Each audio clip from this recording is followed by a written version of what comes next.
Hello everyone, good evening. आप सभी का ब्रिलियंट एकेडमी के ऑनलाइन सेशन में स्वागत है। तो आज बहुत दिनों बाद हम आपके साथ जुड़ पा रहे हैं। कुछ समस्याओं के कारण क्लासेस रोक दी गई थी। 3-4 दिनों से हम आपके साथ नहीं जुड़ पाए और आपके मैसेज हमें लगातार मिल रहे थे, लेकिन हम उसके लिए क्षमा चाहते हैं क्योंकि हेल्थ प्रॉब्लम कुछ ज़्यादा हो गई थी जिसकी वजह से क्लासेस रोकनी पड़ी थी। अभी भी आपको वॉइस से लग रहा होगा, थोड़ी सी प्रॉब्लम थी जिसकी वजह से क्लासेस रोकी गई। लेकिन प्यारे बच्चों, एक बात बहुत अच्छे से आपको ध्यान रखना है कि टेट और सुपर टेट आप जितने भी बच्चे तैयारी कर रहे हो वो बिल्कुल मेहनत से करो, क्योंकि इसकी डेट अनाउंस हो चुकी है। आपको पता है इसकी डेट अनाउंस हो चुकी है। क्या डेट अनाउंस हुई है बेटा? 28 नवंबर। 28 नवंबर को इसका पेपर होना है। तो हमें जब पेपर होना ही है तो हमें तैयारी तो करनी है, और जब तैयारी करनी है तो तैयारी हम अच्छे से करें, वरना ना करें ना। तैयारी करनी है तो मेहनत से करेंगे और अच्छे से करेंगे और अच्छे लेवल पे करेंगे, वरना हम तैयारी नहीं करेंगे। क्योंकि तैयारी तभी करना उचित है जब हमें सफलता मिल जाए। हम सीढ़ियों को तभी चढ़ें जब हमें सीढ़ी चढ़ने से कुछ मिले, कोई सफलता हासिल हो, वरना हम सीढ़ी का चढ़ाव ना करें। सीढ़ी आप तभी चढ़ो जब आपको लगे कि आप सफल हो जाओगे। ठीक है, देखिए लगे क्या, अगर आपने ठान लिया है तो आप सफल होगे ज़रूर। और टेट और सुपर टेट की अब हम कंटिन्यू क्लास देंगे। अब जितना भी चलेगा सब प्रैक्टिस पेपर चलेगा। एसएससी जीडी का भी प्रैक्टिस पेपर चलेगा, क्योंकि उनका भी पेपर बहुत पास में है। एमटीएस वाले बच्चे बिल्कुल परेशान नहीं होंगे। प्यारे बच्चों, आप बिल्कुल भी टेंशन मत लो। मैं 2 से 3 दिन के अंदर आपको एक ऐसी क्लास दे दूंगा बहुत तगड़ी वाली, जहां से आपका पेपर अप्रॉक्स में फंसा दूंगा। ठीक है, आप उसको पढ़ लेना, उसको पढ़ के चले जाना, बस आपका काम हो जाएगा। और टेट और सुपर टेट वाले बच्चे बिल्कुल टेंशन नहीं लेंगे। हम आपको जो पढ़ाएंगे पेपर में वही आएगा। बस आप मेरा पढ़ाया हुआ बिल्कुल अच्छे से तैयार कर लेना, बस और कुछ नहीं करना। हम आपके नोट्स बना रहे हैं, बहुत जल्दी नोट्स भी जारी करेंगे।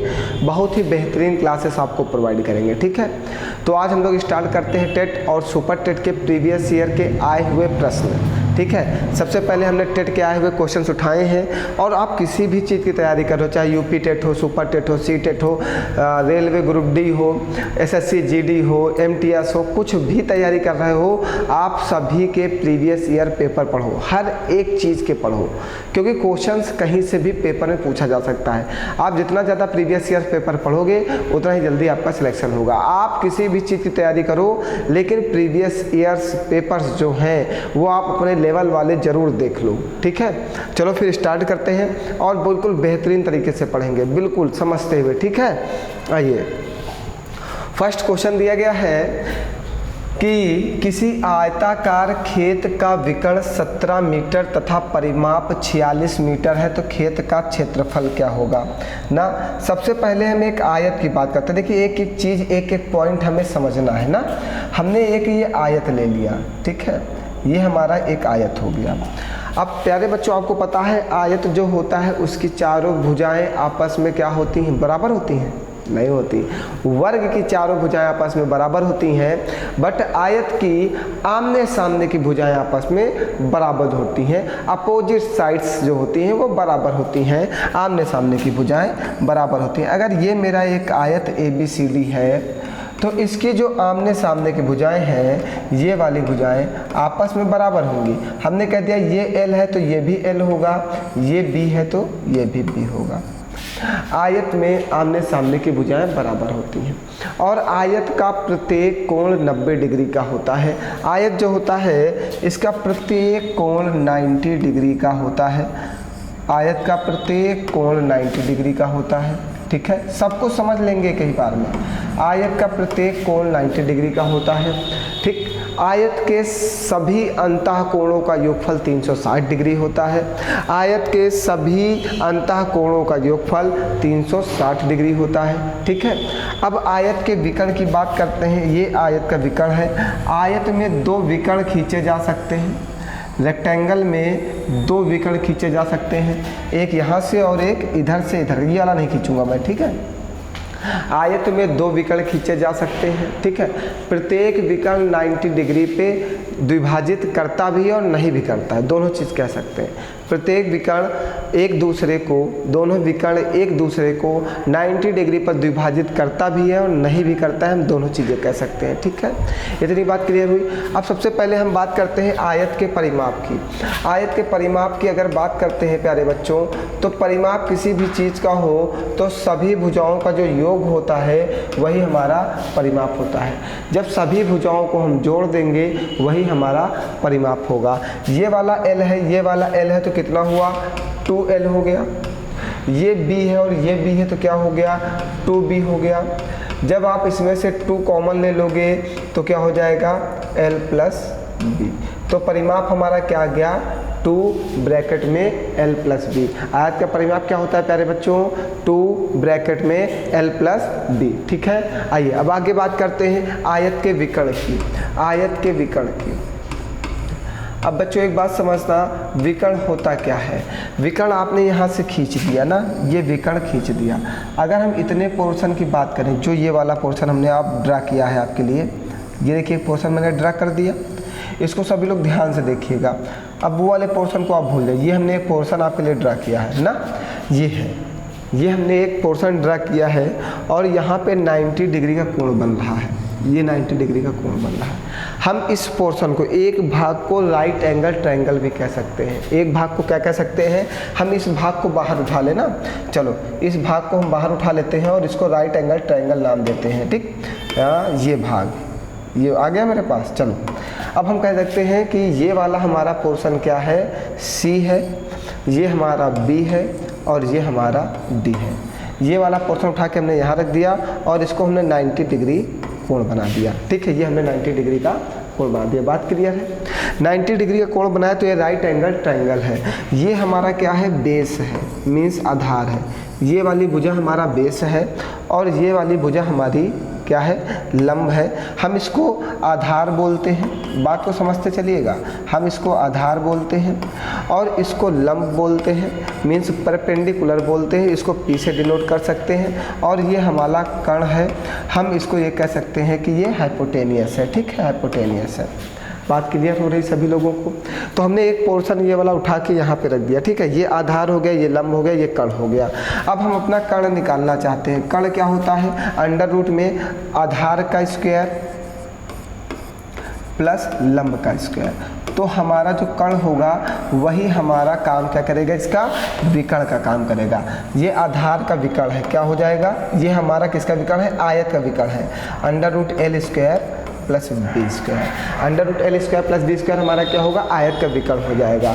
तो विकर्ण प्यारे बच्चों क्या हो जाएगा, under root L square plus B square. अब हमारे बचा आयत का क्षेत्रफल। आयत का क्षेत्रफल क्या होता है प्यारे बच्चों, लंबाई गुणे चौड़ाई।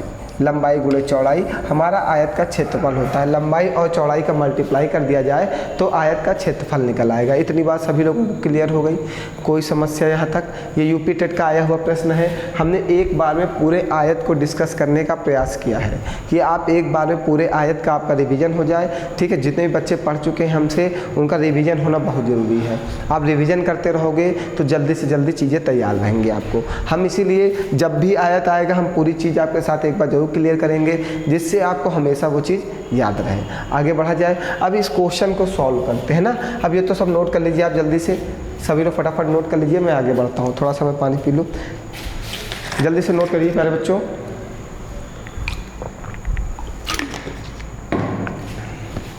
आगे बढ़ते हैं, चलिए इसको रफ कर दिया जाए। चलो, अब क्या कहा है हमें इस बात पे ध्यान देना। अब ये सब हटा दो, ये सब हमारे कोई काम का नहीं है, ये सब का काम खत्म हो गया ना। अब इसका हमारा कोई काम नहीं, इसको हटा दो, इसको किनारे रख दो। चलो हटो ना, अब वो हमारे काम से बाहर हो गया। अब हमारा जिस चीज़ का काम है वो सिर्फ आयत का काम है।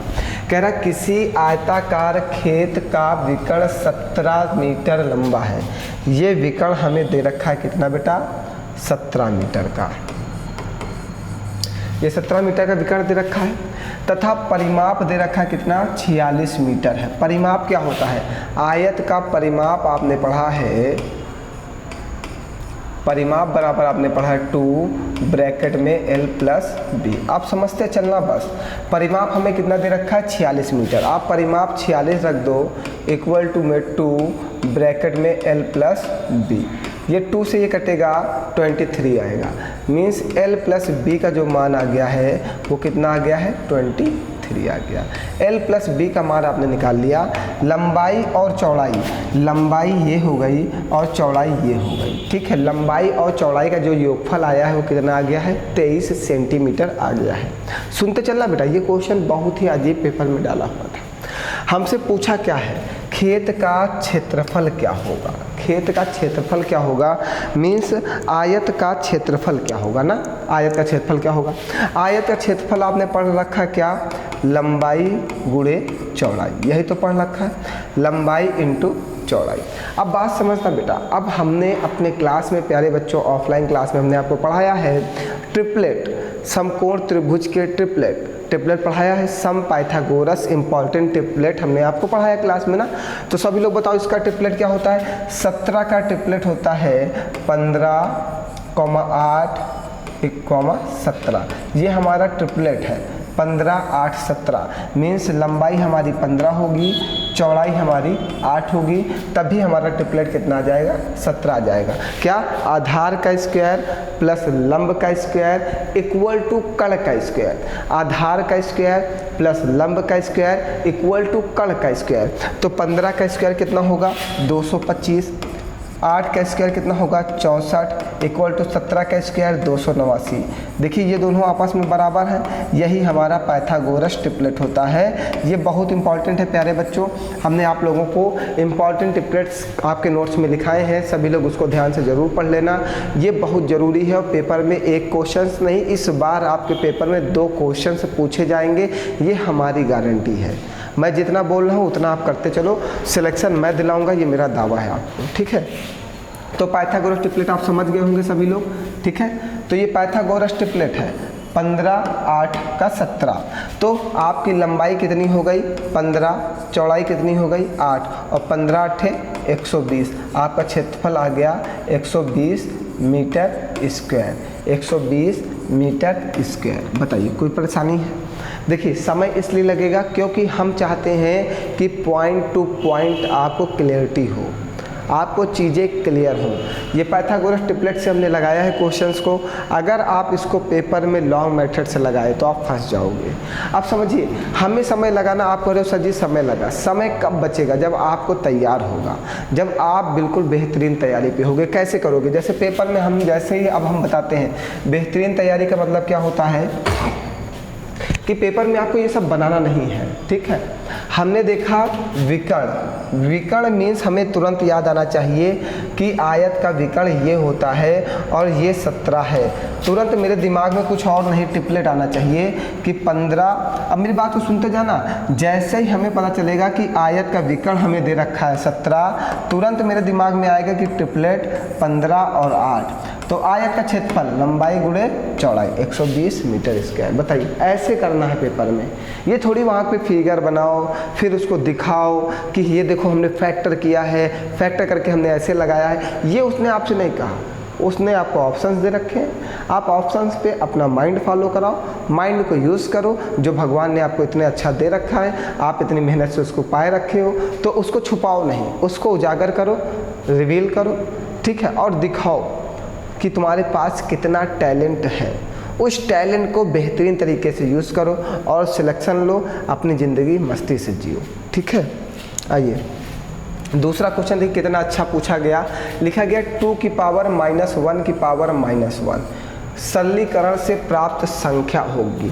पहले तो हमें 2 की पावर -1 की पावर -1 को सरलीकरण करना मीन्स सिंप्लीफाइड करना मीन्स सिंप्लीफिकेशन करना है। पहले हमें उसे सॉल्व करना है। चलो आओ सॉल्व करते हैं। 2 की पावर -1 की पावर -1, किसी संख्या की पावर अगर -1 होती है, जैसे क्या, जैसे हमने बात कर लिया x की पावर -1, तो हम इसको लिखते हैं 1/x। बात क्लियर, x की पावर -1 है तो उसको हम 1/x लिख सकते हैं। x की पावर -1 है तो उसे हम 1/x लिख सकते हैं।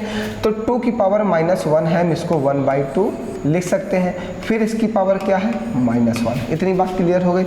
2 की पावर -1 थी, हमने क्या किया? 2 की पावर -1 थी, हमने क्या किया? उसको 1/2 लिख दिया। फिर उसकी पावर -1 है, -1 लिखा रख दिया। अब फिर -1 है तो हम इसको लिख सकते हैं 1/1/2। बात क्लियर है? 1/1/2। फिर हमने इसको 1/, में लिख दिया, 1/, में फिर से लिख दिया। ठीक है, अब ये वाला 2 यहाँ मल्टीप्लाई हो जाएगा तो क्या आ जाएगा? 2। मीन्स जब आपने इसको सिंप्लीफाई किया तो आपको मिला क्या? ओनली 2। जब आपने इसको सिंप्लीफाई किया तो आपको मिला क्या? ओनली 2 मिला ना। आओ अब समझते हैं क्या कह रहा है। प्राइम नंबर, अभाज्य संख्या 2 हमारा जो मिला है ये 2 है। अब इसी के ऊपर हमें डिसीजन सब कुछ लेना है। हमें जब हमने उसको कैलकुलेट किया तो हमें 2 प्राप्त हुआ। अब क्या कह रहा है? 2 अभाज्य संख्या है। बेटा अभाज्य संख्याएं वे संख्याएं होती हैं जो 1 से बड़ी हों, जो 1 से बड़ी हों और स्वयं और 1 के अलावा किसी अन्य संख्या से विभाजित ना हो। अभाज्य संख्याएं वे संख्याएं होती हैं जो 1 से बड़ी हों, स्वयं और 1 के अलावा किसी अन्य संख्या से विभाजित ना हो। ऐसी संख्याएं अभाज्य संख्याएं कहलाती हैं। बात क्लियर है प्यारे बच्चों? आपको कोई डिस्टर्बेंस तो नहीं है? क्लियरिटी है बिल्कुल? चलिए, तो 1 से बड़ी होनी चाहिए और प्लस स्वयं और 1 के अलावा किसी अन्य संख्या से विभाजित नहीं होनी चाहिए। तो 2 हमारी अभाज्य संख्या है। अब एक बात समझना, 2 आपके पेपर में पूछा जाता है। लिखो सभी लोग। कैसे? कहीं लिख दूँ? सॉरी, एक मिनट, मैं इसको साइड करता हूँ ना थोड़ा सा। दिखाई दे रहा है सबको? अब पेपर में आपसे पूछता है सबसे छोटी, हम 3-4 पॉइंट लिख ही देते हैं, एक पेज लेके आप लिख लेना ना। पहला पॉइंट, सबसे छोटी अभाज्य संख्या।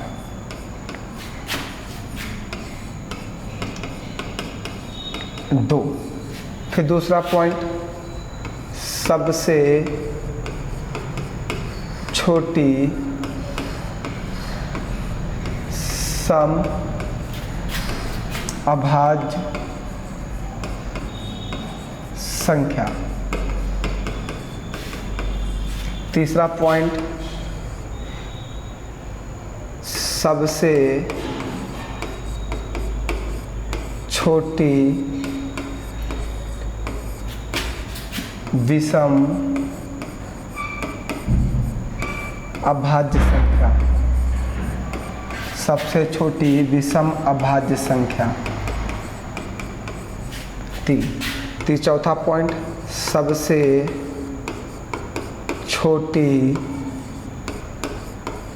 ये बहुत इंपॉर्टेंट क्वेश्चन मैं लिख रहा हूँ आपके लिए, विषम भाज्य संख्या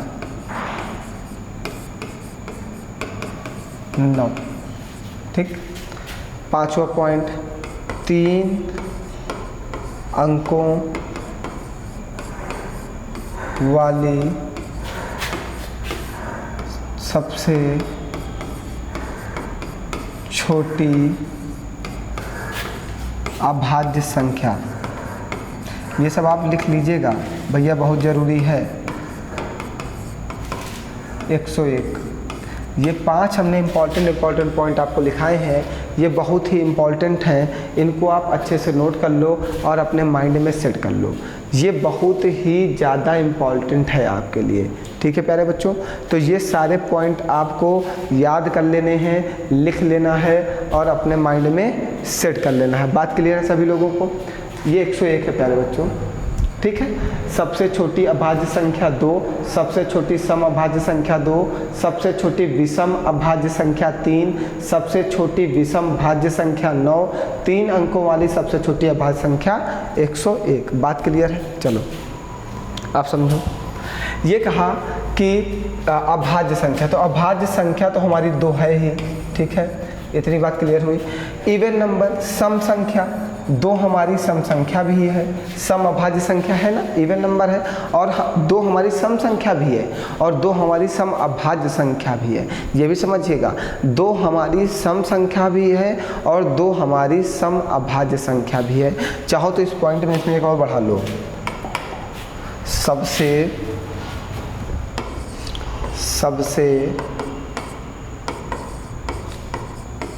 छोटी सम संख्या, सबसे छोटी सम संख्या 2, सबसे छोटी विषम संख्या। लो, सारे पॉइंट हमने आपके लिए अब क्लियर कर दिया, ठीक है।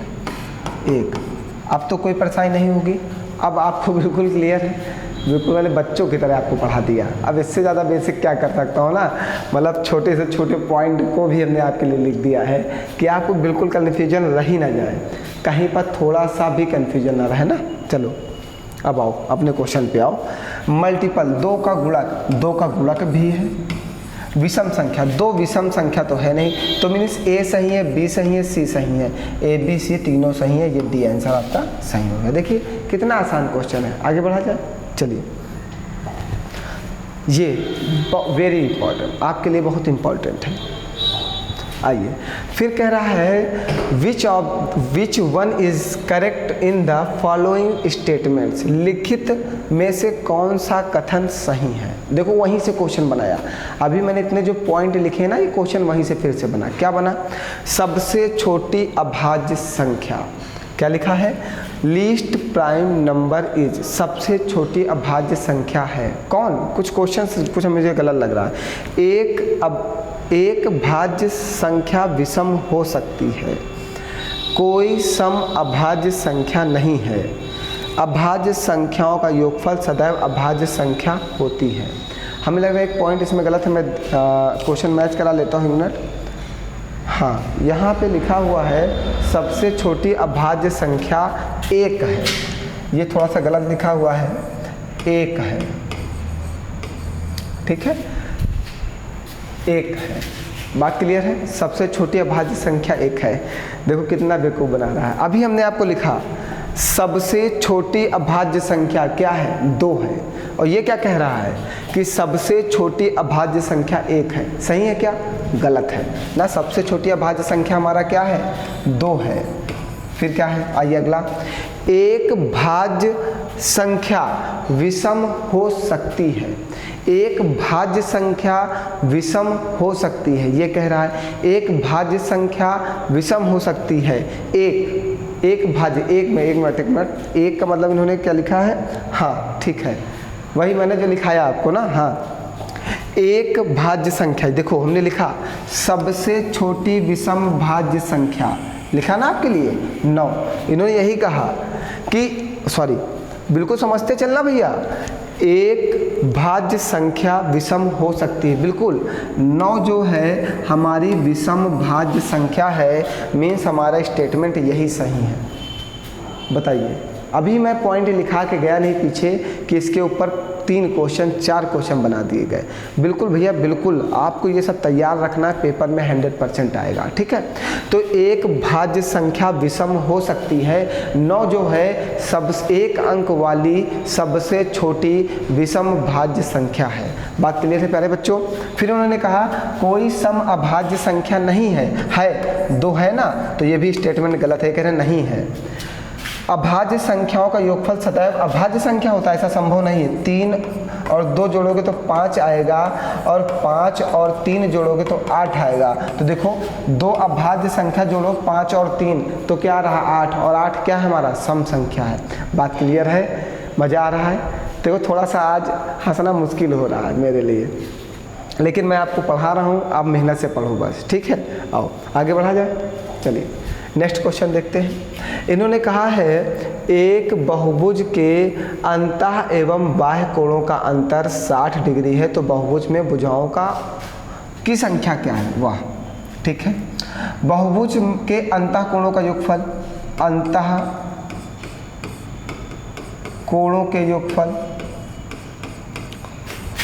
का योगफल बराबर होता है n माइनस 2 180 बाई n। इधर दिखाई नहीं दे रहा होगा ना, चलो कोई नहीं, अब दिखाई दे रहा है। और बहुभुज के बाह्य कोणों का योगफल होता है, सब कुछ मैं लिखे दे रहा हूँ, अपनी कॉपी में लिखते रहो। कोणों का योगफल बराबर होता है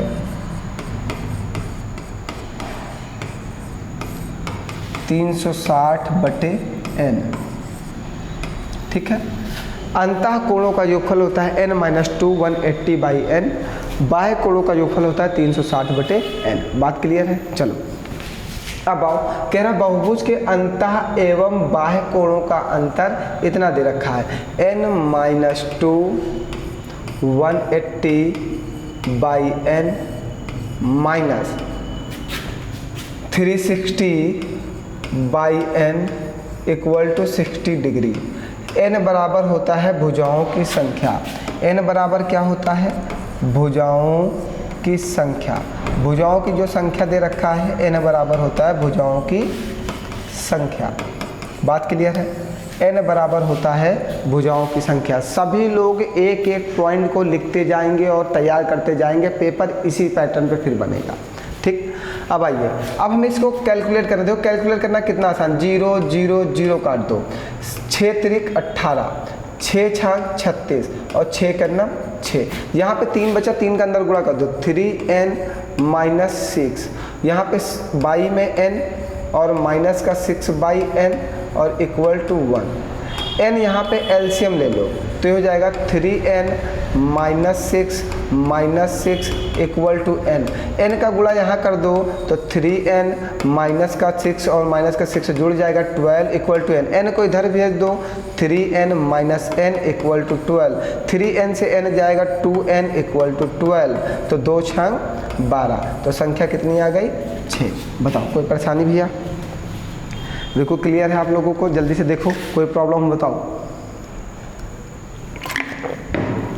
जल्दी जल्दी पढ़ो, अभी बहुत क्वेश्चंस पढ़ाने हैं हमें, 30 क्वेश्चंस पढ़ाने हैं।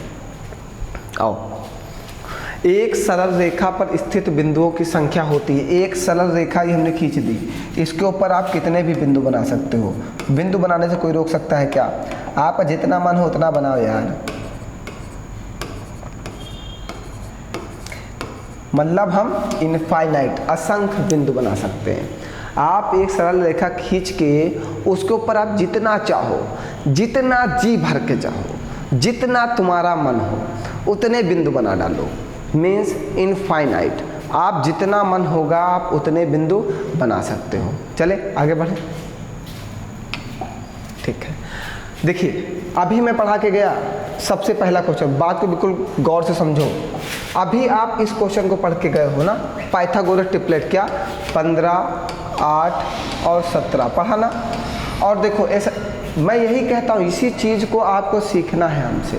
ठीक, ये मैं अभी पढ़ा के गया और आपके टेट के पेपर ने क्या किया, उसी पेपर में, ये सेम पेपर है, पूछा एक पाइथागोरस ट्रिक ज्ञात कीजिए जिसकी सबसे छोटी संख्या 8 हो। अभी हम पढ़ा के गए हैं 15 8 17 ट्रिपलेट है ये, पाइथागोरस ट्रिपलेट। पाइथागोरस ट्रिपलेट बनता क्या है? जैसे कि आप एक समकोण त्रिभुज ले लीजिए, क्या ले लीजिए? एक समकोण त्रिभुज। एक समकोण त्रिभुज में एक कोण 90 डिग्री का होता है। ठीक है, पाइथागोरस ट्रिपलेट की बात करते हैं। ये हमारा आधार होता है और ये हमारा लंब होता है और ये हमारा कर्ण होता है। ठीक है, ये बेस होता है, ये परपेंडिकुलर होता है और ये हाइपोटेनियस होता है। ठीक है, तो होता क्या है, आधार का स्क्वायर प्लस लंब का स्क्वायर इक्वल टू कर्ण का स्क्वायर, ये हमारा होता है पाइथागोरस ट्रिपलेट। तो हमने क्या कहा, 15 आधार प्लस 8 लंब इक्वल टू 17 कर्ण। इन दोनों का देखो सबका योग करके जोड़ने पे ये 289 और ये भी 289, यही हमारा पाइथागोरस ट्रिपलेट होता है। और बहुत इंपॉर्टेंट है भैया, इस चीज़ को सीखना बहुत ही ज़्यादा इम्पॉर्टेंट है। और अगर आपके पास नहीं लिखे हुए हैं तो आप कमेंट कर देना, मैं इम्पॉर्टेंट ट्रिपलेट जितने भी हैं मैं नेक्स्ट क्लास में आपको लिखा दूंगा, ठीक है। जितने भी महत्वपूर्ण ट्रिपलेट होंगे हम सब आपको लिखा देंगे। आपको ये पढ़ना बहुत ज़रूरी है। ये पेपर में हर बार 2 क्वेश्चन दे रहा है। देखो एक पहला क्वेश्चन आया जहाँ पे ट्रिपलेट की ज़रूरत थी आयताकार में, ठीक। अब ये एक क्वेश्चन डायरेक्ट उसने पूछा कि कौन सा एक ऐसा है जो पाइथागोरस ट्रिपलेट बनाता है। आगे चलें, चलो। कहा z का मान ज्ञात कीजिए यदि संख्या ये 9 से विभाज्य है। और भैया हमने आपको 9 को क्या पढ़ाया है, डिजिटल सम। 9 से विभाज्य है ना, डिजिटल सम। 8 1 9 7 4 11, 11 का 2 प्लस z की जगह पे कितना रख दिया जाए कि 9 बन जाए 7, और 7 2 9, तो z का मान कितना आ गया 7। जितने लोग डिजिटल सम की क्लास नहीं पढ़े हुए हैं वो हमारी प्रीवियस ईयर कर रहा हूँ यार। अभी 10-15 क्लास पहले आप जाओगे तो डिजिटल सम की 2 क्लासेस पढ़ी हुई हैं, सभी लोग पढ़ लो, बेहद इंपॉर्टेंट है, बहुत ही ज़्यादा महत्वपूर्ण है। अब हम आपको बता देते हैं क्वेश्चन किया कैसे गया। डिजिटल सम कहता है डिजिटल सम हमेशा 9 फॉलो करता है। 9 का नियम जो है वो डिजिटल सम फॉलो करता है। 9 का नियम क्या फॉलो करता है, डिजिटल सम फॉलो करता है। ये कहता है संख्याओं को जोड़ो और संख्याओं का योग यदि 9 बन जाए तो उनको काट दो। संख्याओं को जोड़ो, 8 1 9, योग 9 बन गया, काट दिया। 7 और 4 11, संख्याओं को एक अंक की संख्या बनाना है, जोड़ते चले जाना है और एक अंक की संख्या बनाना है। 7 4 11, 11 को फिर से जोड़ो, 1 1 2 और 2 प्लस z। अब z की जगह पे हम ऐसी कौन सी संख्या रख दें कि दोनों को जोड़ने पर 9 बन जाए, तो क्या रख दें 7, और हमारा आंसर 7 आ गया। बस जब 9 बन जाएगा तो वो 9 से डिवाइड हो जाएगा। आगे बढ़े, चलिए। कह रहा है एक आयत की लंबाई में 60% की वृद्धि करने पर उसकी चौड़ाई में कितने प्रतिशत की कमी करनी होगी जिससे आयत का क्षेत्रफल ना बदले। लंबाई में 60% की वृद्धि की गई है, चौड़ाई में कितने प्रतिशत की कमी की जाए कि उसका क्षेत्रफल में बदलाव ना हो, उसके क्षेत्रफल में बदलाव 0 हो, कुछ भी क्षेत्रफल ना बदले। तो क्षेत्रफल में परिवर्तन बराबर लिख सकते हो 100x upon 100 plus minus x। जब भी वृद्धि होगी तो प्लस और जब भी कमी होगी तो माइनस, ये फार्मूला है, ठीक है, प्रतिशत का। जब भी कमी होगी तो माइनस। तो सॉल्व करो, 100 इंटू 60 अपॉन में 100 प्लस 60 160, ये 0 से 0 कट जाएगा, ये 600 आ जाएगा, ये आ जाएगा 16 और 16 चौको 64 मीन 16 तिया 48। 3 के पास आंसर जाएगा, तो 3 कौन सा है 37.5। आंसर पकड़ो, टिक लगाओ, चलते बनो ना। वहाँ पे कोई हमें उसे दिखाना थोड़ी है, दिखाना नहीं है ना। जब दिखाना नहीं तो हम आंसर पकड़ेंगे और टिक लगाएंगे और आगे बढ़ेंगे, अपना समय वेस्ट नहीं करेंगे। हमारा समय बहुत ही ज़्यादा कीमती है, बहुत ही ज़्यादा कीमती है पेपर में, ठीक है। तो हमें अपने समय को बचाना है। चलिए, एक घन का आयतन संख्यात्मक रूप से में उसकी भुजाओं की लंबाई के योग के बराबर है। चलो पहले घन की बात कर लो, थोड़ा सा घन की बात कर लिया जाए ना। ये हमारा एक घन है, ये घन है। घन में सभी भुजाएं आपस में बराबर होती हैं और घन हमारा 3 डायमेंशनल होता है, मीन्स 3D होता है। ये हमारा घन है, ठीक है। इसकी सभी भुजाएं आपस में बराबर होती हैं, ठीक है। घन की सभी भुजाएं आपस में क्या होती हैं, बराबर होती हैं। बात क्लियर है, घन की सभी भुजाएं आपस में क्या होती हैं, बराबर होती हैं। अगर हम बात कर लें कि घन का आयतन क्या होता है, घन का आयतन क्या होता है, तो घन का आयतन होता है a³। और अगर हम बात कर लें घन का विकर्ण क्या होता है, विकर्ण सभी फार्मूले आप लिख लेना, a√3 होता है।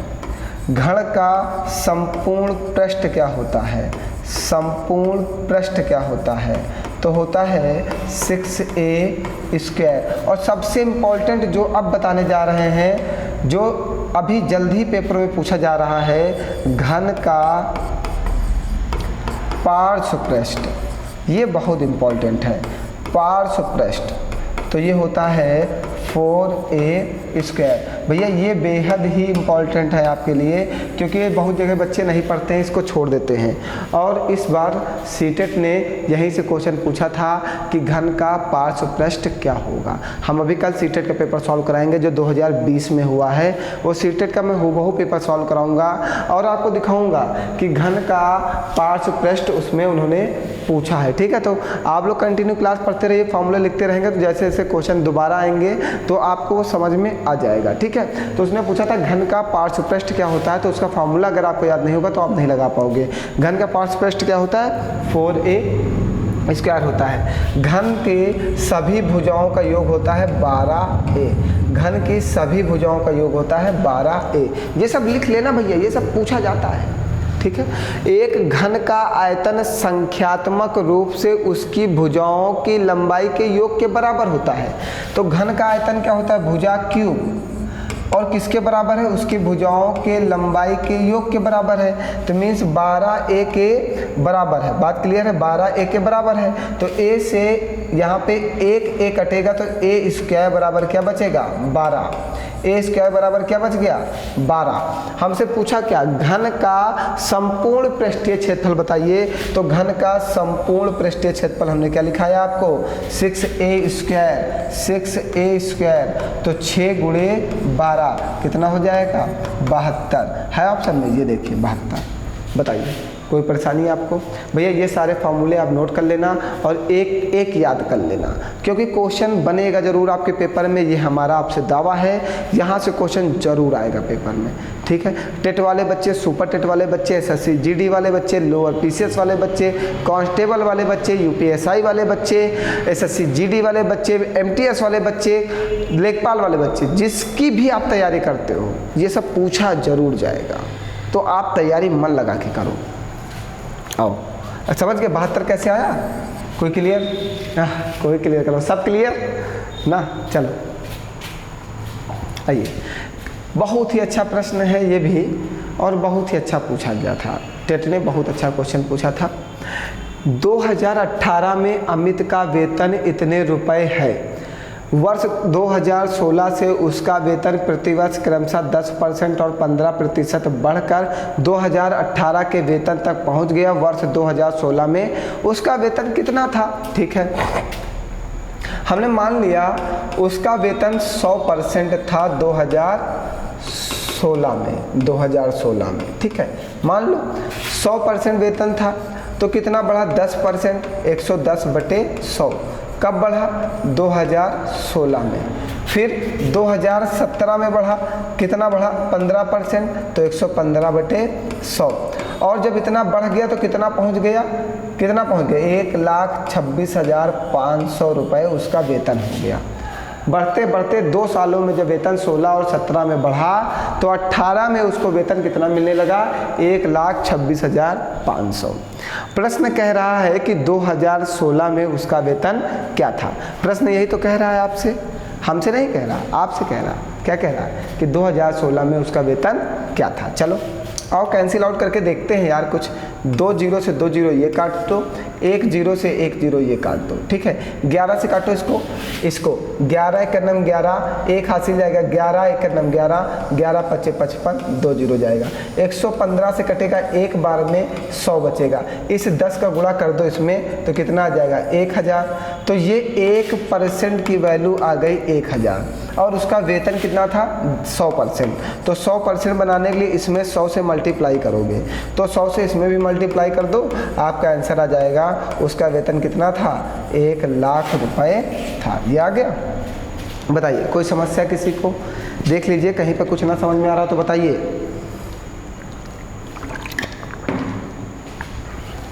जल्दी जल्दी पढ़िए वरना पढ़ा नहीं पाऊंगा। चलो आइए, 2 संख्याओं का महत्तम समापवर्तक कितना, लघुत्तम समापवर्तक कितना, एक संख्या इतनी। तो होता है एलसीएम, फार्मूला होता है LCM into HCF equal to first number into second number. ठीक है, एलसीएम कितना दे रखा है आपको, 432। एचसीएफ कितना दे रखा है, 6। पहली संख्या कितना दे रखा है, 48। सेकेंड नंबर हमसे कहा है फाइंड आउट करो। ठीक है, फाइंड आउट करें।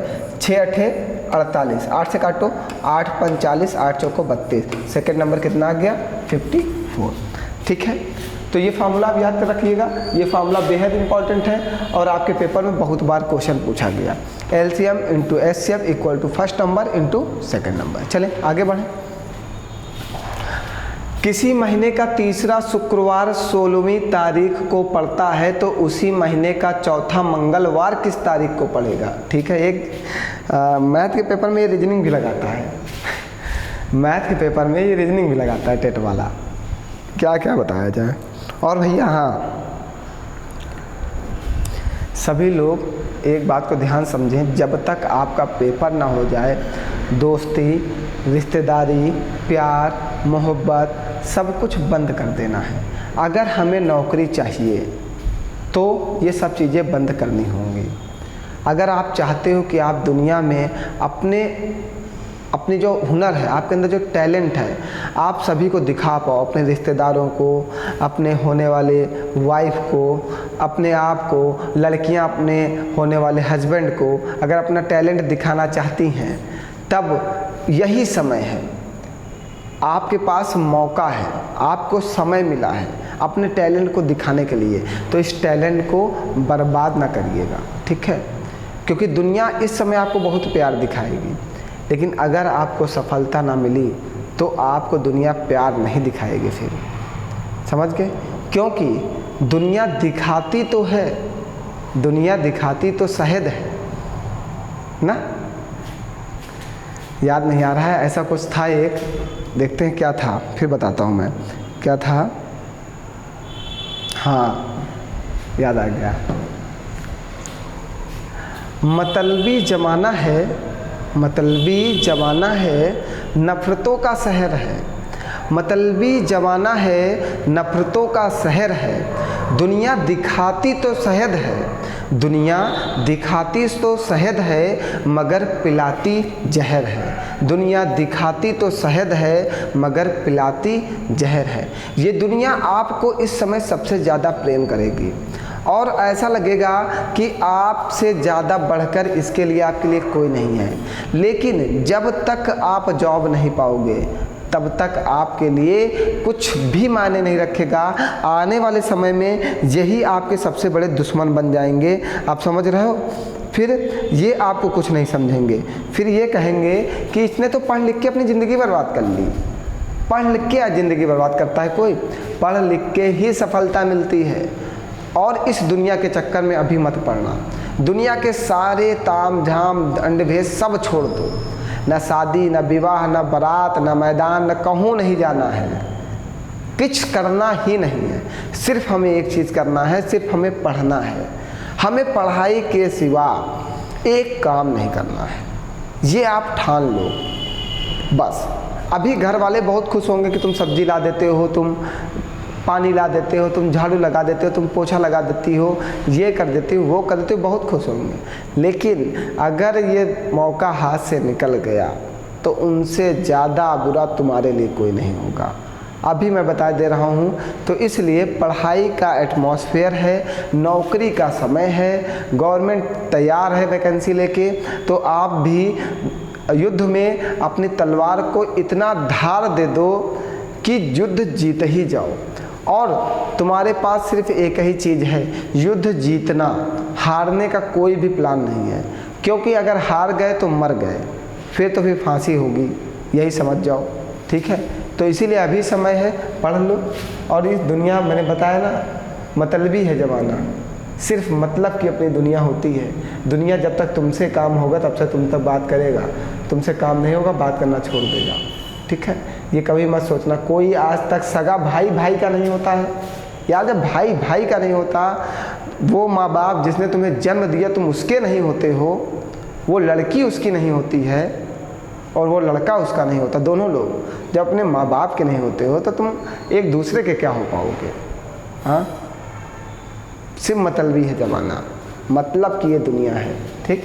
तो पढ़ाई पे ध्यान दो, जो तुम्हारे भविष्य को बनाएगी। ये कभी मतलब के लिए नहीं होती, ये अगर तुमको आ जाएगी तुम्हारा भविष्य बन जाएगा। ये तुमसे कोई छीन नहीं सकता, पढ़ाई तुमसे कोई नहीं छीन सकता, इसलिए पढ़ाई पे ज़्यादा फोकस करो ना। सारी चीज़ें छोड़ छाड़ के, दीन दुनिया के सारे कर्मकांड सब कुछ छोड़ छाड़ के सिर्फ पढ़ाई में मोह माया लगा दो, ठीक है। और मैं दावा करता हूँ सिलेक्शन हो जाएगा। आओ चलो शुरू किया जाए। किसी महीने का तीसरा शुक्रवार 16वीं तारीख को पड़ता है। 16 तारीख को क्या है? शुक्रवार है। 16 तारीख को शुक्रवार है, तो 17 तारीख को क्या होगा? सैटरडे होगा, सैटरडे होगा। 18 तारीख को क्या होगा? संडे होगा। 19 तारीख को क्या होगा? मंडे होगा। 20 तारीख को क्या होगा? ट्यूसडे होगा। बात समझते चलना। तो उसने कहा किसी महीने का तीसरा शुक्रवार 16वीं तारीख को पड़ता है, तो उसी महीने का चौथा मंगलवार किस तारीख को पड़ेगा? तीसरा शुक्रवार 16 तारीख को पड़ता है, तो चौथा मंगलवार किस तारीख को पड़ेगा? तो 20 तारीख को मंगलवार है। 7 दिन बाद अगर 7 इसमें जोड़ोगे तो 27 तारीख को फिर क्या होगा? मंगलवार होगा। क्योंकि आपको पता है हफ्ते में सिर्फ 7 दिन होते हैं, और उसी दिन से 7 दिन जोड़ दो तो आपको वही दिन फिर से मिल जाता है। जिस दिन की बात करो उस दिन में 7 दिन जोड़ दो, आपको वही दिन फिर से मिल जाएगा, वही दिन फिर से प्राप्त होगा। तो 20 में 7 जोड़ दिया 27, और 27 के बाद क्या कोई मंगलवार पड़ेगा? क्या नहीं पड़ेगा। तो चौथा मंगलवार। अच्छा ये चीज़ और चेक कर लो, इससे पहले कितने मंगलवार थे ना? 13 को मंगलवार था, फिर 6 को मंगलवार था, फिर उसके पहले तो जा नहीं सकते। तो चौथा मंगलवार 27 तारीख को पड़ेगा। बताइए कोई परेशानी? हमने 7 दिन घटा दिया 20 से, 13 को अगला, 6 को अगला, सब मंगलवार निकाल लिए। एक महीने में 4 ही मंगलवार पड़ेंगे। उसने कहा चौथा मंगलवार किस तारीख को पड़ेगा? तो 27 तारीख को। चलो ये भी वेरी, अरे यार ऐसे क्वेश्चंस की तारीफ कितनी भी की जाए कम है। ऐसे प्रश्न की जितनी भी तारीफ की जाए उतना ही कम है। कह रहा निम्नलिखित में से कोई 3 मापों, मार्गों नहीं, मापों को लेकर कितने त्रिभुज बनाए जा सकते हैं? भुजा की माप आपको दी गई है 1.2, 4.2, 5.9 और 8.1। ये 4 माप आपको दी गई हैं। कहा गया है इसमें से कौन सी 3 भुजाएं ली जाएं और सबसे ज़्यादा त्रिभुज बनाया जा सके। यही तो कहा कुछ। निम्नलिखित में से कोई 3 मापों को लेकर कितने त्रिभुज बनाए जा सकते हैं? भुजा की माप 1.2, 4.2, 5.9 और 8.1 है। कोई 3 भुजाएं लो और देखो कितने त्रिभुज का निर्माण होता है। कोई 3 भुजाएं लो और देखो कितने त्रिभुज का निर्माण होता है। ठीक है, चलो चेक करते हैं, देखते हैं कितने त्रिभुज बन सकते हैं। तो सबसे पहले आपको ये पता होना चाहिए भुजाओं में 2 भुजाओं का योग हमेशा तीसरी भुजा से अधिक होगा, तभी त्रिभुज का निर्माण होगा। क्या? 2 भुजाओं का योग, 2 भुजाओं का योग तीसरी भुजा से अधिक होना चाहिए, तभी त्रिभुज का निर्माण संभव है। ठीक है, A + B > C। 3 भुजाओं से बड़ा होना चाहिए। किन्हीं भी 2 भुजाओं का योग हमेशा तीसरी भुजा से अधिक होगा, तभी त्रिभुज का निर्माण होगा, वरना त्रिभुज का निर्माण नहीं होगा। चलो चेक करते हैं अब कहाँ पे होगा और कहाँ पे नहीं होगा। आओ पहले हमने ये 3 भुजाएं ली। कौन सा? 1.2 + 4.2 = 5.9। तो 2 2 4, 4 1 5, 5.4 = 5.9। तो त्रिभुज का निर्माण संभव है? नहीं संभव है। अगली भुजा हमने ली 4.2 प्लस 5.9 इक्वल टू 8.1, तो 9 2 11 का 1 हाथ से लगा 1, 5 4 9 1 10, 10.1 इज ग्रेटर देन 8.1। 9 2 11 का 1 हाथ से लगा 1, 5 4 9 1 10, 10.1 इज ग्रेटर देन 8.1। जो तीसरी भुजा है तो पहली दो भुजाओं का योग जो है 4.2 और 5.9 तीसरी भुजा से ज़्यादा है, तो त्रिभुज का निर्माण संभव है। तो कितने त्रिभुज बन सकते हैं? सिर्फ एक। बेटा इसको बहुत अच्छे से लिख लेना, ये बहुत छोटा सा पॉइंट है और बच्चे यहाँ पे गलत कर देते हैं पेपर में ना, तो इसको सभी लोग लिख लो कि जब दो भुजाओं का योग तीसरी भुजा से अधिक होगा तभी त्रिभुज निर्माण होगा, तभी त्रिभुज बनेगा, वरना त्रिभुज नहीं बनेगा, त्रिभुज का निर्माण नहीं होगा। क्लियर है सभी लोगों को? चलिए, आपको एक बात और ध्यान रखना है हमेशा ना, क्या? देखो बहुत लोग तैयारी अलग अलग से करते हैं, आपको करना है वर्क स्मार्ट। आप स्मार्ट हो, वर्क स्मार्ट करो, हार्ड नहीं। हार्ड वर्क आपके लिए नहीं बना है, आप स्मार्ट वर्क करो। स्मार्ट वर्क होता क्या है? प्रीवियस ईयर पेपर खूब लगाओ बस, और जितना पढ़ाया जाए उतना तैयार करते रहो, देखो सिलेक्शन हो जाएगा आपका। चलो आइए, ये देखिए कितना अच्छा प्रश्न है ना। एक भिन्न का हर अंश के 2 गुने से 1 अधिक है, अंश में 2 जोड़ने पर और हर में 3 घटाने पर संख्या 1 प्राप्त होती है, मूल भिन्न ज्ञात कीजिए। चलो पहली वाली लाइन पढ़ो। एक भिन्न का हर जो है अंश के 2 गुने से 1 अधिक है। एक भिन्न का हर, एक भिन्न हमारी x बाई y है, ये हमारा क्या है? अंश है, और ये हमारा क्या है? हर है। कह रहा है एक भिन्न का हर जो है वो अंश के 2 गुने से 1 अधिक है, तो अंश के 2 गुने से ये 1 अधिक है क्या? नहीं, तो ये वाला गलत हो गया। अंश के 2 गुने से 1 अधिक है, ये सही है। अंश के 2 गुने से 1 अधिक है, ये भी सही है। अंश के 2 गुने से 1 अधिक है, ये भी सही है। देखो ऐसे क्वेश्चंस हम पेपर में लगाते नहीं हैं, ऐसे क्वेश्चंस को हम ऑप्शन से करते हैं। ऑप्शन से करना बेहद ज़रूरी है, बहुत आराम से कर सकते हो ना, इसलिए ठीक। उसने कहा एक भिन्न का हर जो है अंश के 2 गुने से 1 अधिक है। हमने चेक कर लिया, ये 3 आंसर ऐसे हैं जिनका हर अंश के 2 गुने से 1 अधिक है। देखो 2 दूनी 4 प्लस 1, 1 दूनी 2 प्लस 1, 4 दूनी 8 प्लस 1। अब क्या कह रहा है?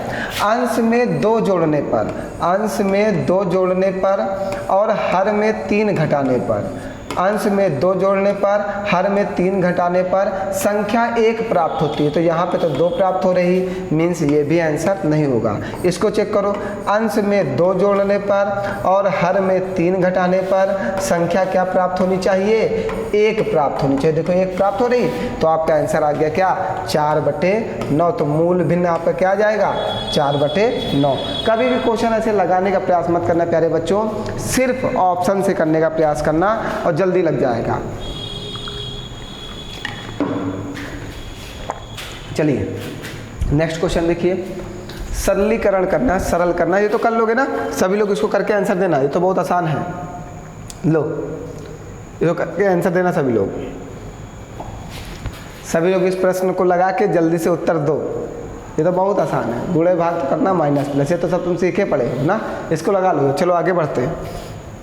आइए, कह रहा है यदि मासा HCF दिया गया है A,8 का 4, एलसीएम दिया गया है A,8 का 24, तो पूछ रहा है A का मान क्या होगा। ठीक है, आपने पढ़ा है एलसीएम इंटू HCF, अभी मैं पढ़ा के गया हूँ, आप याद करो, equal to first number into second number, ये पढ़ा है ना आपने, अभी मैंने पढ़ाया आपको, पिछली क्लास में भी पढ़ा के गया हूँ, पढ़ा गया।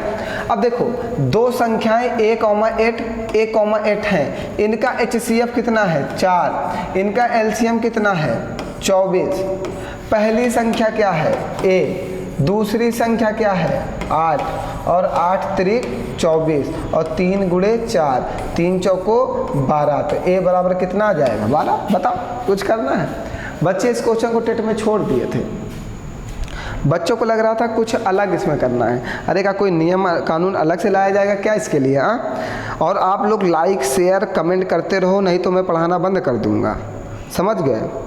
क्योंकि तुम जब लाइक शेयर कमेंट नहीं करोगे तो हम क्या करेंगे? जब तक आप लाइक शेयर और कमेंट नहीं करोगे तब तक मेरे अंदर एनर्जी नहीं आती। आप जितना ज़्यादा लाइक करोगे उतनी एनर्जी मिलेगी, जितना ज़्यादा शेयर करोगे उतना एनर्जी बढ़ती है। हमेशा ध्यान रखो, एक टीचर को अगर आपको एनर्जी देनी है तो सिर्फ एक काम करो, लाइक करो, शेयर करो, कमेंट करो अगर मज़ा आ रहा पढ़ने में, वरना फिर मेरी एनर्जी डाउन। ऐसे में तबीयत खराब रहती है, तुम लोग शेयर नहीं करते हो ना, तो कम से कम शेयर करो और लोगों तक पहुंचाओ। अगर आपको समझ में आ रहा सब कुछ ना, कोई समस्या ना हो तो, अगर कोई समस्या हो तो बताओ, मुझ समस्या को दूर करें। कोई समस्या है इस क्वेश्चन में? नहीं ना, तो लाइक पे कूद जाओ, लाइक पे कूद जाओ, इतना लाइक करो कि लाइक वाला बटन टूट जाए, समझ गए? अगर आप लाइक नहीं करोगे तो फिर मुझे क्लास पढ़ाने में बिल्कुल मज़ा नहीं आएगा। खूब लाइक करो तभी मज़ा आएगा। चलो आगे बढ़ें, चलो आगे बढ़ते हैं। अब ये बात समझ लेना, इन्होंने दो संख्याओं का ही एलसीएम और एचसीएफ दे रखा था, ठीक है? दो संख्याओं का लासा और मासा दे रखा था। तो पहली संख्या हमारी ए होगी तो हमने ए लिख दी थी, दूसरी संख्या हमारी 8 होगी तो हमने 8 लिख दी थी, और 8 3 24, 3 चौको 12, आपका ए आ गया 12। बात क्लियर है? चलो आओ, ये भी बहुत ही बेस्ट क्वेश्चन था, बहुत ही ज़्यादा अच्छा था बेटा। मतलब उम्मीद नहीं की जा सकती थी कि टेट ऐसा प्रश्न आपके पेपर में पूछ सकता है, ठीक है? तो यहाँ पे भी प्रतिशत परिवर्तन निकालना है। लंबाई 10% घटा दी गई, चौड़ाई मीन्स ब्रीथ 20% घटा दी गई, और ऊंचाई h 5% बढ़ा दी गई। तो अगर आप इस क्वेश्चन को डायरेक्ट लगाना चाहते हो तो इसका एक फार्मूला होता है a + b + c + ab + bc + ca upon में 100 प्लस abc 100 × 100, ये इसका फार्मूला होता है प्रतिशत परिवर्तन का। जब तीन चीज़ें दी गई हों, लंबाई, चौड़ाई और ऊंचाई, तीनों में परिवर्तन किया गया तो प्रतिशत परिवर्तन का ये लगाएंगे। अगर दो चीज़ें दी गई हों तो प्रतिशत परिवर्तन का फॉर्मूला दूसरा होता है। जब सिर्फ लंबाई और चौड़ाई में परिवर्तन करता तो आप लगाते +- x +- y +- xy अपॉन 100। जब क्या दो चीज़ें दी होती हो, लंबाई और चौड़ाई। अब इसमें लंबाई, चौड़ाई, ऊंचाई तीन चीज़ें दे रखा है, तब ये लगाएंगे, और जब दो चीज़ें दे रखता तो सिर्फ ऊपर वाला फॉर्मूला लगाते। ये आपको ध्यान रखना है, ठीक है? अब आओ जल्दी से सॉल्व करना है ना। a + b + c means 20 10 30 minus का 30 और प्लस का 5 माइनस का 25, ठीक है? आगे आओ, अब आगे कैलकुलेशन करना है, चलते चलना, देखते चलना सभी लोग। 10 और 20 का गुणा करोगे प्लस का 200, ठीक है? फिर इसका और इसका गुणा करोगे तो माइनस का 100, ठीक है? इसका और इसका गुणा करोगे तो माइनस का 50 और बटे में 100। सुनते जाना, 20 का 10 में गुणा करोगे तो 200 प्लस का, और 200 का 5 में गुणा करोगे तो 1000 प्लस का 1000 बटे में 100 × 100। तो कैलकुलेट करना है, कैलकुलेट आप आसानी से कर ले जाओ, आंसर आ जाएगा आपका, ठीक है? माइनस का 25, अब 200 से 150 घटा दो, कितना? प्लस का 50 बटे में 100, प्लस का 2 1 3 0 से 3 0 काट दो, क्या बचेगा? 1/10। चलो थोड़ा सा छोटा कर दे, नहीं तो फिर परेशानी आ जाएगी मुझे करने में, ठीक? अब ये माइनस का 25, इसको 100 से डिवाइड कर दो तो प्लस का 0.5, और इसको 10 से डिवाइड कर दो तो प्लस का 0.1। तो माइनस का 25 और 0.5 और 0.6 0.1 0.6 घटा दोगे माइनस का 24.2, 2 नहीं 4 है, कोई 24.4? हाँ है, माइनस का 24.4 आंसर आएगा। देखो ये माइनस नहीं लगा, माइनस लगा लेना। कितने प्रतिशत का परिवर्तन होगा? माइनस का 24.4। समझ गए? सभी वैल्यू पुट कर लेना और आंसर निकाल लेना, कुछ नहीं करना होता। ये फार्मूला याद कर लो, बेहद ज़रूरी है। बिना फार्मूले से एडवांस मैथ का कोई भी प्रश्न हल नहीं होगा, और आपको सभी फार्मूले लिखाए गए हैं। और ये फ्रैक्शन वैक्शन से मत जाना, नहीं तो फंस जाओगे। टेट वाले हो, ज़्यादा बुद्धिमानी मत लगाना पेपर में, जितनी आसानी से जो क्वेश्चन कर सको उसे वैसे करो, ठीक, ज़्यादा बुद्धिमानी मत करना पेपर में। चलो आओ, कह रहा है 2153 की पावर 167 में इकाई का अंक क्या होगा। तो इकाई का अंक ज्ञात करने के लिए पहले घात को 4 से भाग करते हैं, घात को 4 से भाग करते हैं, भाग करते हैं, क्या करते हैं, घात को 4 से भाग करते हैं। तो 2153 की पावर 167 को क्या करोगे, 4 से भाग करोगे और क्या ज्ञात करोगे, शेष। 4 से भाग करते हैं और शेष ज्ञात करते हैं, ठीक है। सबसे पहले हमने क्या किया, 4 से भाग किया और शेष ज्ञात किया। शेष कितना आया, 3। इकाई अंक का नियम है, इकाई अंक में सबसे पहले घात को 4 से भाग किया जाता है और फिर शेष ज्ञात किया जाता है। सबसे पहले घात को 4 से भाग करते हैं और फिर शेष ज्ञात करते हैं, ठीक है। तो सबसे पहले हमने घात को 4 से भाग किया और शेष ज्ञात कर लिया। अब शेष ज्ञात करने के बाद क्या करना होता है, शेष ज्ञात करने के बाद क्या करना होता है, देखो अब शेष जब किसी भी संख्या को 4 से भाग करोगे तो शेष हमेशा 0, 1, 2 और 3 बचेगा। 3 से बड़ा शेष नहीं बच सकता क्योंकि 4 से आप भाग कर रहे हो। हमेशा शेष जो होगा वो 4 से छोटा ही बचेगा, 0, 1, 2, 3। यदि शेष 1 बचेगा तो इकाई अंक के पावर 1 करोगे।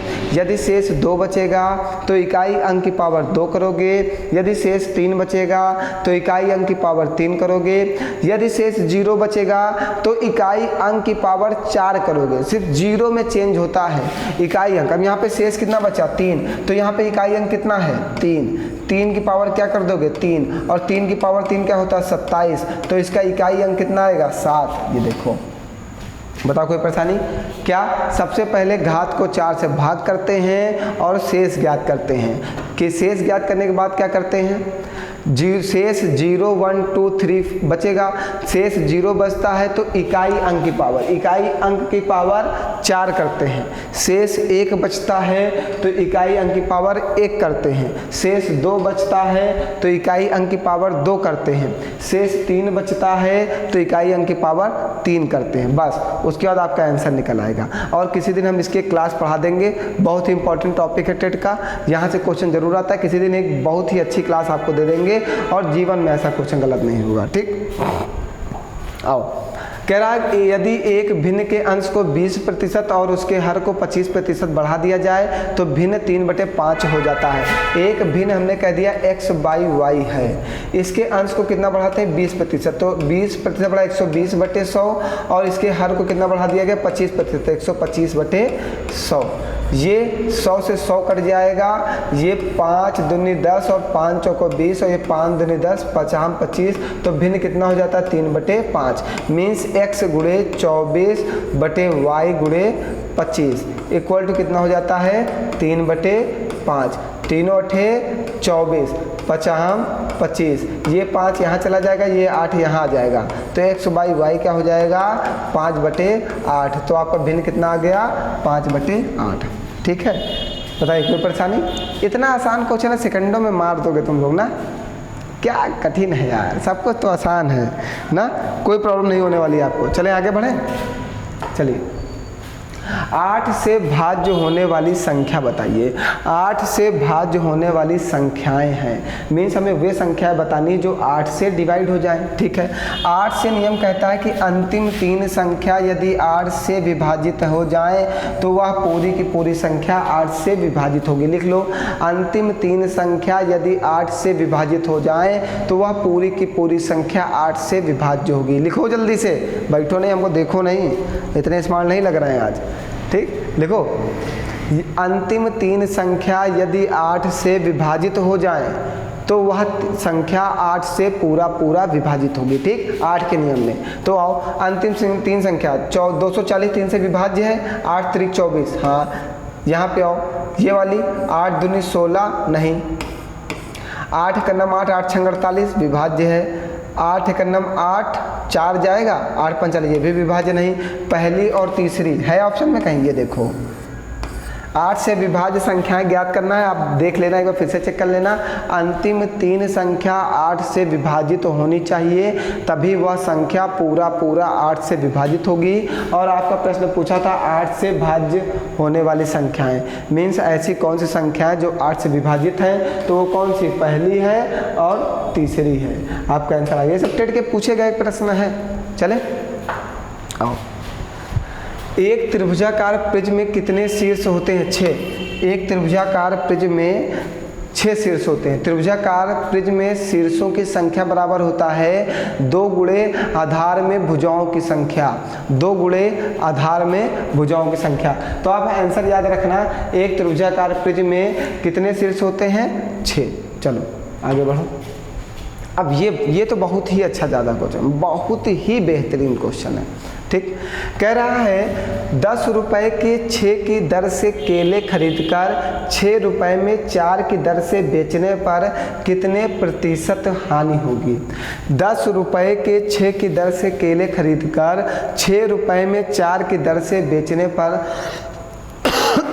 एक मिनट बेटा,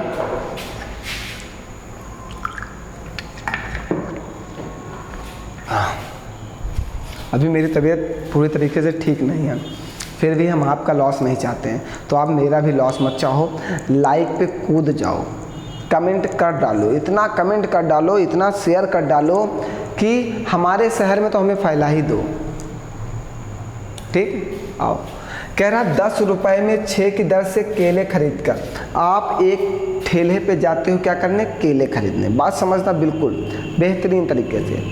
आप ठेले पे गए क्या करने? केले खरीदने।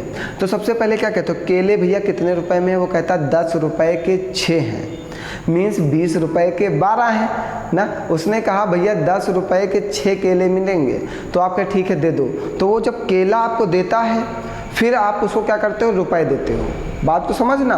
तो सबसे पहले आपको सामान ले लेना है, बाद में रुपए देना है, ये इसका कॉन्सेप्ट है। सबसे पहले हम केले ले लेंगे, बाद में उसको रुपए दे देंगे। हम केले खरीदने गए, CP कॉस्ट प्राइस, मीन्स हम केले खरीदने गए, क्या 10 रुपए के 6 की दर से केले खरीदे। तो सबसे पहले हमने क्या किया? 6 केले ले लिए और कितने रुपए दे दिए? 10 रुपए दे दिए। ठीक, फिर 6 रुपए में 4 की दर से बेचने पर, 6 रुपए में 4 की दर पर बेच दिया। SP पहले खरीदा फिर बेचा 6 रुपए में 4 की दर से। तो पहले 4 केले जिसने खरीदा वो लेगा ना आपसे, मतलब आपको सबसे पहले केला लेना है, बाद में रुपए देना है। तो 6 रुपए में 4 की दर से बेचने पर, तो सबसे पहले आपने क्या किया? 4 केले ले लिए और फिर 6 रुपए दे दिए। बात क्लियर है? फिर इसका गुणा इसमें कर देना, 4 दहम 40, इसका गुणा इसमें कर देना, 6 छांग 36। तो आपने केले खरीदे थे, कितने केले खरीदे थे? 40 रुपए में केला खरीदा था, बेचा कितने में? 36 रुपए में। हानि हुई कितने रुपए की? 40 रुपए में केला खरीदा और 36 रुपए में बेचा, तो हानि हुई कितने रुपए की? 4 रुपए की हानि हुई। उसने कहा प्रतिशत हानि बताइए, तो प्रतिशत हानि बराबर होता है हानि गुणे 100 बटे में CP कॉस्ट प्राइस, ये इसका फार्मूला है। हानि गुणे 100 बटे में CP, तो हानि कितने की? 4 रुपए की गुणे 100 बटे में कॉस्ट प्राइस 40 रुपए है। 1 0 से 1 0 काट देना, 1 4 से 1 काट देना, क्या आ जाएगा? 10% की हानि आ जाएगी। बात क्लियर है? सबसे पहले आपको क्या करना है? केले लेने हैं, बाद में रुपए देना है। तो 10 रुपए में 6 की दर से केला खरीदा, सबसे पहले केले ले लिए 6, फिर 10 रुपए दे दिए। फिर 6 रुपए में 4 की दर से बेच दिया, तो सबसे पहले 4 केले ले लिए, फिर क्या किया? 6 रुपए दे दिया। अब इसका गुणा इसमें करते हैं, इसका गुणा इसमें करते हैं, और 40 रुपए में हमने केले खरीदे थे और 36 रुपए में हमने बेचे थे, तो हमें 4 रुपए की हानि हुई। हानि प्रतिशत निकालिए, 10% की हानि। आइए, 0.01 का होल स्क्वायर को प्रतिशत के रूप में लिखने पर क्या प्राप्त होगा? 0.01 का होल स्क्वायर, 1 मिनट बेटा। ठीक, 0.01 का होल स्क्वायर को प्रतिशत के रूप में लिखने पर कितने प्रतिशत की सॉरी 0.01 का होल स्क्वायर को प्रतिशत के रूप में लिखने पर इसमें से क्या बनेगा, ये देखना है। 0.01 को जो प्रतिशत के रूप में लिखेंगे तो इसमें से क्या बनेगा। चलो आओ समझो। 0.01 का होल स्क्वायर का मतलब है 0.0001 होल स्क्वायर कर दिया। इसको प्रतिशत में लिखने के लिए क्या करोगे, 100 से गुणा कर दोगे। तो जब 100 से गुणा करोगे तो 2 अंक पहले दशमलव और आ जाएगा, तो आ जाएगा 0.01%, 0.2 अंक पहले आ जाएगा। ठीक है, तो पॉइंट के पहले जीरो का कोई महत्व नहीं होता, पॉइंट के पहले जीरो का कोई महत्व नहीं होता। हमने 100 से गुणा किया तो 0.2 अंक पहले आएगा, 2 स्थान और खिसक जाएगा, तो क्या आ गया 0.01%। तो पहला तो हमें मिल गया, ये देखो यहाँ पे लिखा हुआ है, आंसर में आओ, पहला आपका लिखा हुआ है 0.01%, एक ये तो लिख सकते हैं। दूसरा इसको क्या लिख सकते हैं, यहाँ पे अगर इसी 0.01% में इस पॉइंट को हटा दिया जाए तो नीचे 100 आ जाएगा, तो हम इसको लिख सकते हैं 1/100%, ये भी लिख सकते हैं। ये देखो यहाँ पे लिखा 1/100%, और ये दोनों गलत है, ए और सी वाला आंसर सही होगा, मीन्स ए और सी लिखा जा सकता है। इसके 2 आंसर बनेंगे। ठीक है, बात क्लियर है। ये लाइट क्यों डाउन हो जा रही हो, इसको चेक कराना पड़ेगा मुझे। ठीक है, 1/100% और 0.01%। बात क्लियर है इतनी, आपको कोई परेशानी तो नहीं है यहाँ पे। आगे बढ़ा जाए, चलो आगे बढ़े। देखे भैया काहे परेशान हो यार, अभी मैं क्लास में हूँ, इतना फ़ोन क्या बताया जाए।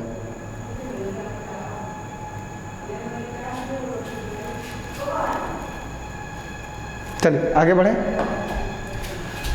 ये भी बहुत अच्छा क्वेश्चन है, बहुत ही अच्छा प्रश्न है। यदि 2 संख्याओं का अंतर 5 तथा गुणनफल क्रमशः 36 हो तो उनके व्युत्क्रम का अंतर क्या होगा।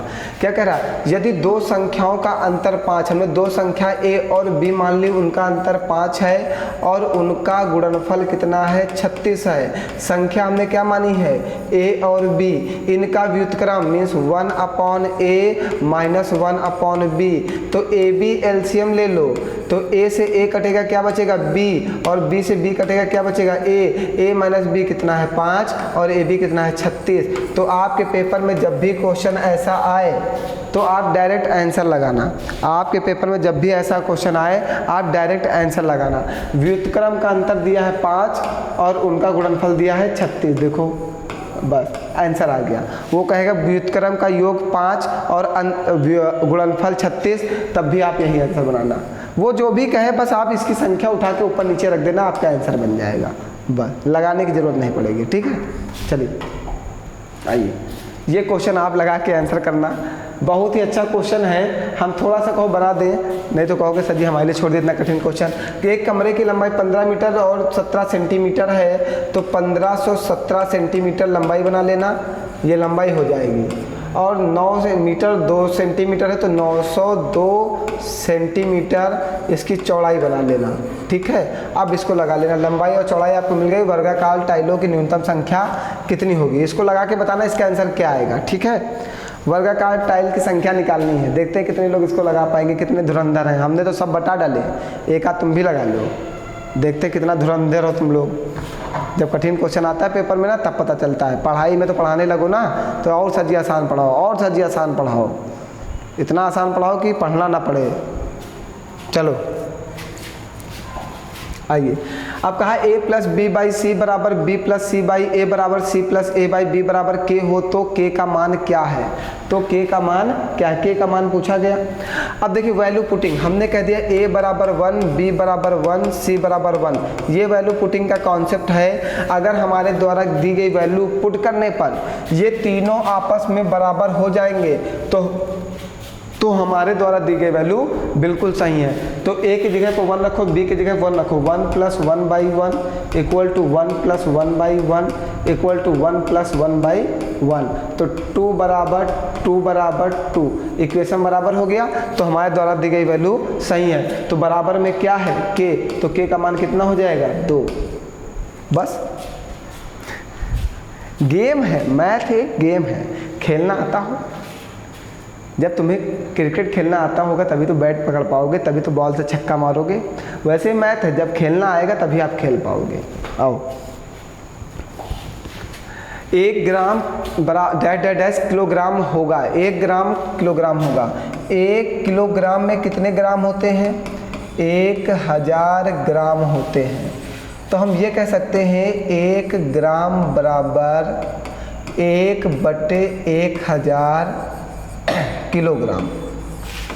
बहुत आराम से कह सकते हैं। इसको कह सकते हैं 1 ग्राम बराबर, ये 10 की पावर 3 है, 10 की पावर -3 किलोग्राम। हम इसको ऊपर बुला लिए, जब बुला लोगे तो माइनस का चिन्ह लग जाता है। 1000 10 की पावर 3 है, तो 1/10 की पावर 3 है, 10 की पावर 3 को ऊपर बुला लो तो माइनस लग जाएगा और आंसर आ जाएगा 10 की पावर -3 किलोग्राम। और एक बात और सुनिए, अगर ये कहता कि क्या क्या बनाया जा सकता है तो इसमें तो आंसर बहुत कुछ बनाया जा सकता है। ये नहीं बनाया जा सकता है, ये नहीं बनाया जा सकता, ये भी बनाया जा सकता है। 1/1000 ग्राम किलोग्राम बनाया जा सकता है। 0.01001 भी बनाया जा सकता है। ये तीनों आंसर बनाए जा सकते हैं, ठीक है, क्योंकि 1 ग्राम को 1/1000 किलोग्राम लिखा जा सकता है, 1 ग्राम को 10 की पावर -3 किलोग्राम लिखा जा सकता है, और 1 ग्राम को जब इसको 1000 से डिवाइड कर दोगे तो 0.001 किलोग्राम भी लिखा जा सकता है, बिल्कुल लिखा जा सकता है। तो ये तीनों आंसर बन सकते हैं। शायद यहाँ पे 1 0 ज़्यादा लगा दिया। ऑप्शन चेक कर लें किताब से, एक मिनट रुको, इसके नोट से चेक कर लेते हैं कि इन्होंने 0 ज़्यादा लगाया है, ये गलत है। और क्वेश्चन भी क्या है ये भी देख लेते हैं। कहाँ गया, अब मिलेगा ही नहीं। हाँ, नहीं तो फिर इन्होंने ये जो है ये गलत है। फिर अगर यहाँ पे 1 0 होगा तो ये गलत, इन्होंने 0 ही लगाया है तो ये आंसर नहीं बनेगा। तो आपका ए और बी आंसर सही होगा, ठीक है। वैसे आप ये तीनों चीज़ें इसको लिख सकते हो, ये तीनों चीज़ें, ठीक है। आप अपना बना लो एक डायग्राम ऐसा ही, क्योंकि 1000 से डिवाइड करोगे तो 3 अंक पहले दशमलव लगेगा, तो 1 2 3 अंक पहले दशमलव लगेगा। यहाँ पे 4 अंक पहले दशमलव लगा दिया, इसलिए ये 2 आंसर नहीं बनेंगे, ये 2 आंसर आपके सही हैं, ठीक है। और कोई बात, कोई समस्या? चलो आगे बढ़ाया जाए। अरे ख़त्म हो गया? हाँ सब ख़त्म। चलो क्लास ओवर हुई। और यूपी टेट और सुपर टेट वाले बिल्कुल मन से पढ़ाई करें, लाइक शेयर कमेंट करना बिल्कुल ना भूलें, ठीक है। तो मिलते हैं कल नेक्स्ट। अब रोज़ पर डे में एसएससी जीडी और टेट की क्लास क्या मतलब प्रैक्टिस पेपर देता रहूँगा लगातार। आप सभी लोग मेहनत से पढ़ते रहो, शेयर करते रहो, लाइक करते रहो, कमेंट करते रहो, और मतलब फैला दो खूब, जितना फैला सकते हो आप, जितने आपके पास क्षमता है। और एसएससी जीडी और टेट ये सभी लोगों को पेपर देखने हैं, जितने भी आप किसी भी चीज़ की तैयारी कर रहे हो पेपर ज़रूर देखो, ठीक है। तो मिलते हैं कल फिर, आज के लिए इतना ही। बहुत बहुत धन्यवाद आप सभी लोगों का।